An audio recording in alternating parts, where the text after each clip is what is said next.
King of the Hill's 9th episode of their first revival season has got to be one of the most talked about in series history, for a variety of reasons. For one, it tackles the sort of Manosphere influencer space, which is very hot button, and something that feels pointedly more modern than we're used to seeing King of the Hill address. But let's be real, it's the GH factor that has longtime fans really fixated on this story. Hank's younger brother, Good Hank, who has arguably been used more in this one episode than he was in the entire original run of the series. But I think what makes me really excited to talk about No Hank Left Behind is the fact that this episode echoes one of the most important season 1 episodes and showcases the ways certain beliefs and attitudes can rebrand and recycle themselves over time, plus a very strong Bobby and Peggy subplot, all delivered in a classic, heartfelt, sentimental King of the Hill package. So let's dive into season 14, episode 9, No Hank Left Behind. Let's freaking go! And hey, if you like this breakdown, consider subscribing. I'm almost uncovering the entire season, plus over on my Patreon, I've been posting my uncut reaction videos to my first time watching each episode. If that piques your interest at all, check it out. Basically, when I post a new episode breakdown on the channel, I'll simultaneously post my reaction video to that episode on the Patreon, and honestly, none are better than the reaction to this episode. Okay, thanks for the support.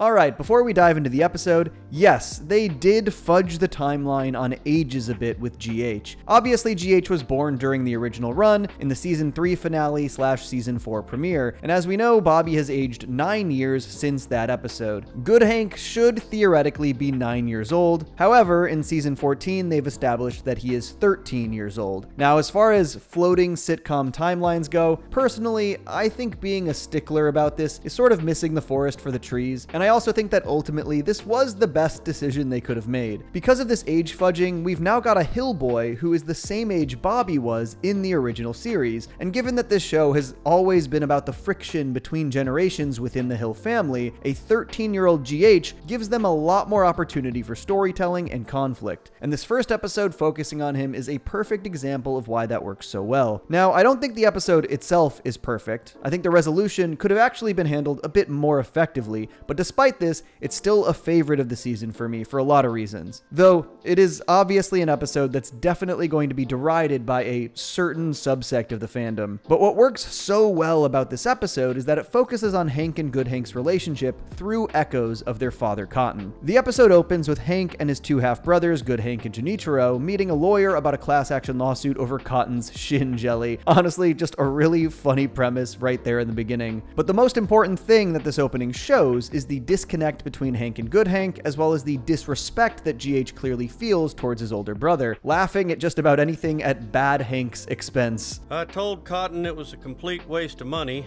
and then he told me I was a complete waste of money.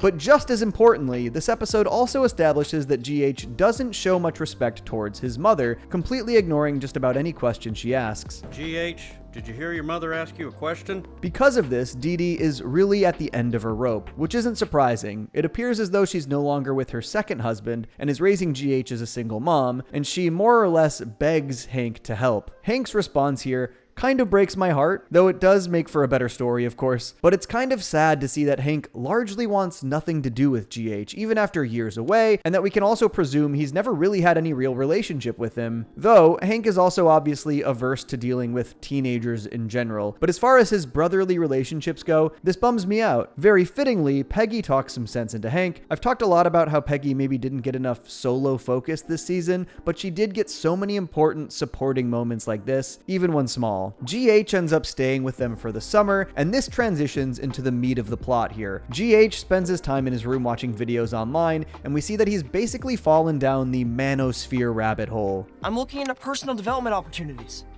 Okay, well, let's see then. Now, of course, on its face, Hank loves everything this has to say. It speaks to so many of his old world sensibilities, and to him, seems like a genuinely positive opportunity for GH to grow up a little bit. Hank offers to be his mentor and even pays for the course. Now, obviously, this is a play on a lot of the stuff you see these days in the quote-unquote manosphere. This guy bears a vague resemblance to Andrew Tate. There's an overt finance bro fraternity vibe. I mean, it's all about the 5 F-bombs. moms. So we know while on its face, it purports to represent a lot of the things that are important to Hank, like family, faith, fiscal responsibility, etc. But anyone familiar knows that they also peddle some pretty transgressive views, particularly when it comes to women. And so, though Hank believes he's doing something helpful for GH here, ultimately, he's actually helping facilitate some potentially terrible behavior. And this is why this episode is actually an incredible spiritual successor to Season 1's classic, Shins of the Father. In Shins of the Father, Hank's father Cotton comes for Bobby's birthday and basically overstays his welcome, creating excuse after excuse for why he can't leave. Despite his bad relationship with his father, Hank desperately craves Cotton's approval. Did you win World War II?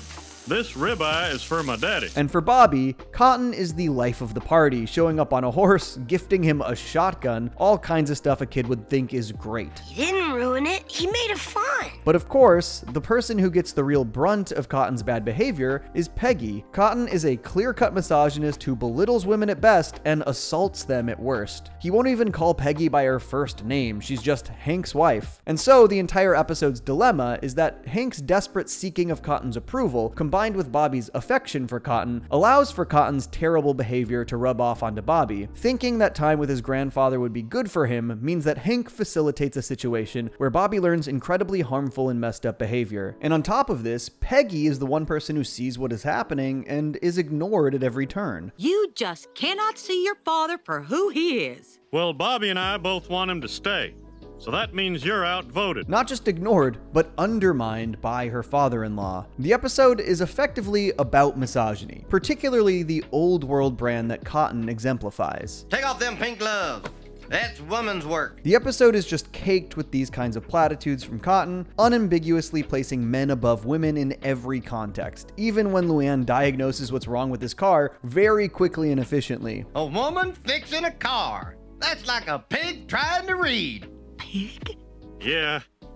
Obviously, this is made even worse in context by the fact that Hank's desperate approval seeking reaffirms Cotton's behavior. So you can see that the setup of No Hank Left Behind and Shins of the Father are pretty parallel, even in small ways. Cotton stays at the hills, GH stays at the hills, and in both, Hank enables or facilitates a situation in which a 13-year-old hill boy is inundated with some pretty harmful ideology. Plus, both involve Bobby and GH disrespecting their mother's authority, and maybe fittingly, the B story in No Hank Left Behind is all about Bobby and Peggy finding the right rhythm to their relationship as adults. So before we dive back into the meat of the episode, let's detour over to that B story. We've talked a lot about how Bobby's career has made him a bit of a workaholic, and this episode showcases how that causes his familial relationships to occasionally hit the back burner. Love you, miss you. He hung up. Bobby was supposed to play pickleball with Peggy today, but because of some unexpected work events, he couldn't make it, and of course forgot to tell her. And not only does this make Peggy a bit insecure about her relationship with Bobby, especially after Nancy and Min brag about their connections to their kids, but also playing solo causes Peggy to fully injure her knee. And in order to see the proper doctor, she's got to go to Dallas, and she needs Bobby's help. But of course, with Bobby's busy schedule, his mom is once again not the priority. He helps her to the hospital, but says that he was going to have Joseph take her all the way back to Arlen. Yeah, he wouldn't mind. He wants to see his mom anyway. Man, that is cold, Bobby. A real lack of self-awareness. Honestly, there's a lot I love about this story for Peggy. Obviously, it's a bit heartbreaking. Bobby has always had a good relationship with his mom, despite her Peggy-isms, and so to see him be so busy that he can't even be bothered to support her through a serious injury, it's a bummer. But Peggy also shows a lot of growth and restraint here, I'd say. It has to hurt to feel like your relationship with your son is dwindling or suffering. Then you add in direct comparisons to your friend's relationship to their kids, and have your son fully reaffirm both those feelings and comparisons in the same breath. Ouch. And yes, obviously Bobby was blindsided by this event being 1 week earlier than he expected. A big part of getting older and having responsibilities is the unfortunate reality that sometimes those responsibilities interfere with your friendships or relationships. So it's a great idea to explore here for a young adult Bobby, but this is a scenario where Bobby also has to learn how to balance these things. At the very least, despite his stress over work, he needs to find a way to reassure his mom that he cares and that he's there for her. And ultimately this episode did a really great job getting Bobby to exactly that place. After she has a panic attack in the MRI, Peggy has to stay at Bobby's so she can do it again the next day, and while at his place, she makes a real effort to get on Bobby's level through pencil fighting. I don't know, I just found all of this to be incredibly charming. Peggy having clear-cut skills at a silly schoolhouse game and fully impressing her son and Joseph with it, it's really cute, and shows that with a little effort, that mother-son time can be so rewarding. But what I really loved was this moment where Bobby realized that he had been slacking in supporting his mom, looking at his phone while cooking and seeing all of her unanswered text messages, and recognizing that she wasn't having the same panic attack issues while he was around, leading to him taking the time out of his busy schedule to really be there for his mom as she does her MRI, but disguising it as telling her about this new plan for the restaurant. Mother-son lunches every Tuesday with a themed menu inspired by your cooking. Would you want to come up once a week and check it out? I love that Bobby's resolution here is more than just showing up. He puts forth a solution that will give him an opportunity to spend time with his mom once a week, really acknowledging the insecurity that Peggy was feeling about their relationship and finding a way to regularly be there for her. This scene also has another super specific callback to the episode Bobby Goes Nuts. Like she was kicked by a 12-year-old some time ago. You can tell it was a 12-year-old? Now, I know everyone loves these callbacks, and Bobby's response here is very funny, but this is another example of those OG references feeling a tiny bit too cute to me, a little sweaty getting there. But again, I mostly forgive them because I laughed. Honestly, this is probably the best Peggy story in the entire season, which is kind of a shame since it sort of gets overshadowed by the A story. But I think pairing a heartwarming Bobby/Peggy mother and son story with good Hank's plight here, as he falls down the wrong path in terms of his respect for women and his own mother, makes them pretty complementary. Okay, let's dive back into Hank and GH's story and how it relates back to Cotton. I like that throughout the man-made boot camp, they show that Hank slowly becomes uneasy with how it's unfolding. Even in the beginning, when Eli starts pushing around this guy as part of the skit, you see that Hank is not about that. He's clearly uncomfortable while GH cheers it on and thinks the bullying is cool, but Hank comes around when the skit becomes about helping this guy out, camaraderie, brotherhood, etc. And that's sort of exactly how these systems operate. They prey on the people who feel ostracized by creating a fraternity around them, and then inundate them with harmful ideas, often blaming others, particularly women, for their problems. And you can see exactly how they band the guys together in this boot camp, initially putting them through a rigorous and difficult fitness challenge, requiring camaraderie that brings the gang closer together. And admittedly, while it's all a part of the grift, this part does work really well, and it was actually so great to see GH and Hank connect here. I'm so glad we're here. But the program obviously slowly introduces the things that Hank would not agree with in this modern hustle culture, the entrepreneur bro type attitudes. I worked for Buck Strickland of Strickland Propane for nearly 30 years, and trust me, Buck was no beta. And where a lot of this program really starts to lose Hank, and where we see a lot of the parallels to Shins of the Father, is of course in how they treat women. During this sharing circle, these men express real and justified insecurities, and every time they express those things, Eli pushes the blame onto women. Guy thinks he's too short, blames the women on Bumble. Guy feels financially inadequate, Eli blames his ex-wife who had an issue with the money he made. And who doesn't get your jokes? Everyone? And who is slightly more than half of everyone? Females! Now obviously these are generalized issues, but the point here is that there is no introspection. This is not self-improvement or personal development as they put it, it's pinning the blame elsewhere while refusing to acknowledge where you can actually change your own behavior for the better. And a refusal to acknowledge or change behavior is very Cotton, particularly when the world around him changed so much. Shins of the Father showcases his old school misogyny very blatantly across the episode. You will never know if you are attractive. It's up to a man to tell you that. Hey, Missy, how about some sandwiches? See, Bobby?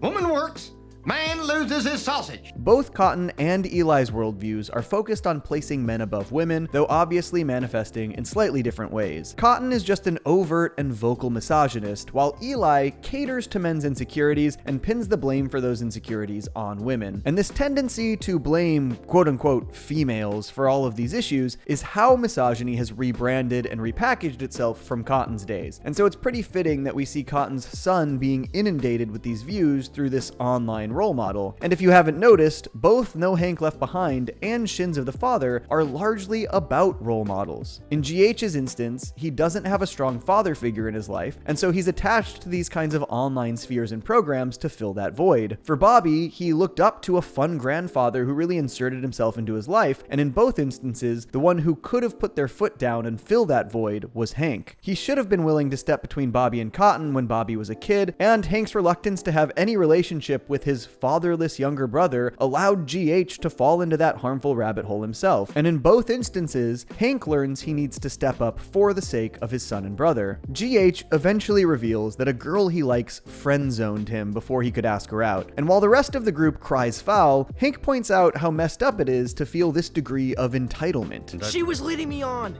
Eli's right. Females are the problem.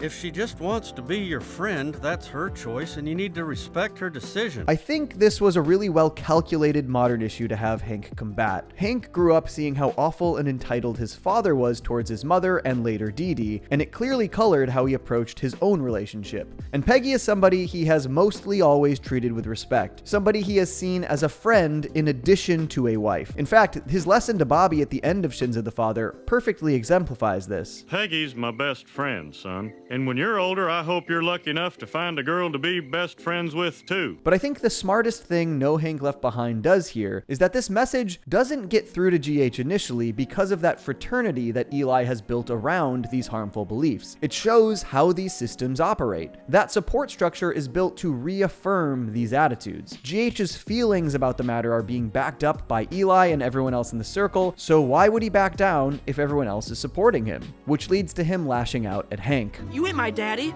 You're just a weak sissy with a fat neck. A stupid soy boy. Watching this episode for the first time, I was a little unsure about the show tackling something that felt so modern, but this sequence is where it really sold me as a smart and worthwhile story to tell. Obviously, I've been talking about it throughout this entire video, but that direct comparison from Cotton's attitude and relationship with Hank to GH's attitude that's been encouraged by Eli was such a smart way to approach this kind of a modern subject. And some of Cotton's berating in this flashback echo Shins of the Father once again. Well, that's 'cause you're weak. I blame your mama. The resolution of Shins of the Father remains an all-timer. The episode was all about Hank's inability to stand up to his father and his refusal to back up his wife and protect her from Cotton's attacks, as well as how his lack of spine was causing Bobby to emulate his grandfather's awful behavior. And so by growing that spine, in one fell swoop, Hank solves all of these issues at once, truly standing up to his father and protecting his family. No wonder Mom left you. She was a strong lady, classy and smart like Peg. Maybe you couldn't handle that, but I can. My marriage is a partnership of equals. Hank then has a great heart-to-heart with Bobby in the car, where he tells him to forget everything he learned from Cotton and teaches him an important lesson that, of course, later echoes across No Hank Left Behind as well. Women were not put on this earth to serve you and me. Now, to be fair, this lesson is slightly undercut by the gag afterwards, where we see that they're at a drive-in restaurant being served by women. But despite this joke, that is still the lesson of this episode and what Hank is rightfully imparting onto Bobby. And so this episode sticks its landing by tying every loose end up into Hank's confrontation with Cotton. And while I really love a lot about No Hank Left Behind, I do think that it unfortunately doesn't quite stick the landing in the same way that Shins of the Father manages to. The thing is that there's a bit of a deus ex machina here, or deus ex mamina. Hank has Dale look into Eli and reveals that his mother actually owns his company, and this leads to her showing up and the guys losing respect for his hustle since it was built on a lie. I think my big problem with this ending is that I feel like this reveal is a little bit of a cop-out. Yes, it's funny and it ties to the themes of maternal respect in both this episode and Shins of the Father, but I think what bums me out is that it actually doesn't do a ton to properly dismantle the harmful ideology that the program is peddling. It sort of just gives everyone an excuse to stop respecting Eli within the narrative, but that doesn't translate to the actual harm that we see from the Manosphere. I would have much rather seen the ideology be properly taken taken down a peg, showcase how what they're learning actually doesn't translate to the goals they're aiming for. They do obviously approach the individual issues the guys are facing in the circle a bit after the Eli's mom reveal, but it's through discussion, not in practice. Shins of the Father, on the other hand, showcases exactly how Cotton's attitude and behavior is treated in the real world, from both Cotton and from Bobby when he's emulating his grandfather. Bobby was sent home from school for starting a sexist riot today. What? I do like Hank's message to the group here about respecting the women in their lives, and I like that it's effectively Hank filling the fatherly void in GH's life, becoming a new role model, but it doesn't quite all come together as seamlessly as the confrontation in Shins of the Father, since that also included the important development of Hank finally standing up to his father. But I do think it still works. We should do something nice for our bitches. Yeah, I think we have a little more work to do. And it's the final emotional beats showing how GH has grown that really end the episode on an incredibly strong note. He addresses his mom respectfully, gives her a big hug, and expresses excitement about seeing his big bro again, even giving Hank a proper handshake instead of a fist bump. And I particularly love that Hank got GH this junker car for them to work on together. Hank didn't just spend some time with GH as a one-off and feel like he fulfilled his duty. He grew by building in the time and an ongoing project for them to work on together, giving him the chance to really fill in as a role model for his younger brother. And I think what I love most is the way this line from Shins of the Father, as Hank stood up to Cotton, once again echoes so well across time. Initially he was talking about Bobby, but this line works equally well for Hank and GH. And I won't let him grow up to be a woman-hating old fool. And Hank's newfound relationship with his brother also sticks it to Cotton one last time. I gotta stay alive so good Hank doesn't come out as terrible as you did. Too bad, old man. Man, this season truly just excelled at these genuine and sentimental moments. It's probably my favorite thing about season 14. No Hank Left Behind is not a perfect episode, but it is a really great one. I definitely wish that the resolution had done a little bit more to challenge the actual ideologies that this episode was grappling with, instead of finding a semi-convenient explanation for why the ideology peddler flounders. I think the real-world peddlers of these ideologies aren't as easily dismantled or dismissed, and so it doesn't do as much as it could have to meaningfully convince people who actually subscribe to these ideas that they're wrong. But the core of this episode is about Hank, good Hank, and the shadow that Cotton casts over them. It's a great story that showcases how views like Cotton's can rebrand themselves in modern times, and using the son that Cotton never really got to raise as the one adopting those viewpoints was a really smart move. Not to mention the ways it paralleled one of the best episodes in season 1, it just made it all feel a lot stronger. It also did a great job pairing a story where GH needs to learn to respect his mother more with a great mother-son story in the Bobby and Peggy subplot. But for me, as a longtime fan of the show, it was mostly just unbelievably gratifying to see Hank actually forge a connection with his younger brother. I felt like good Hank was criminally underused in the original show, even if he was just a baby. But I would have loved to see more stories centered around the two Hanks. So for this episode to not just acknowledge that Hank has had zero relationship with good Hank, but basically take the first steps to rectify that was just so great to see. And it leaves me very hopeful that this will not just be a one-off, that good Hank might be a recurring character throughout however long this revival continues for, and that we'll get to see not just his relationship with his older brother grow and evolve, but also how he connects with his nephew Bobby and the rest of the Hills. And that is all I've got for season 14, episode 9, No Hank Left Behind. Remember, if you liked this breakdown, I've got the first 8 of the season up already. The final season 14 breakdown is on the way, uncut reactions to these episodes over on my Patreon, and of course, tons more King of the Hill videos across the channel. Check out all of that if you're interested, and stay tuned for more. Peace. I stay mellow watching Johnny two cellos. He talks cartoons, he's a really cool fellow. He keeps you posted on adult cartoons. If that's what you're into, then grab a spoon and a very big bowl of your favorite cereal. Feels like Saturday morning cartoon material. Johnny two cellos, watch him on YouTube. Now enjoy this groove and bust a move.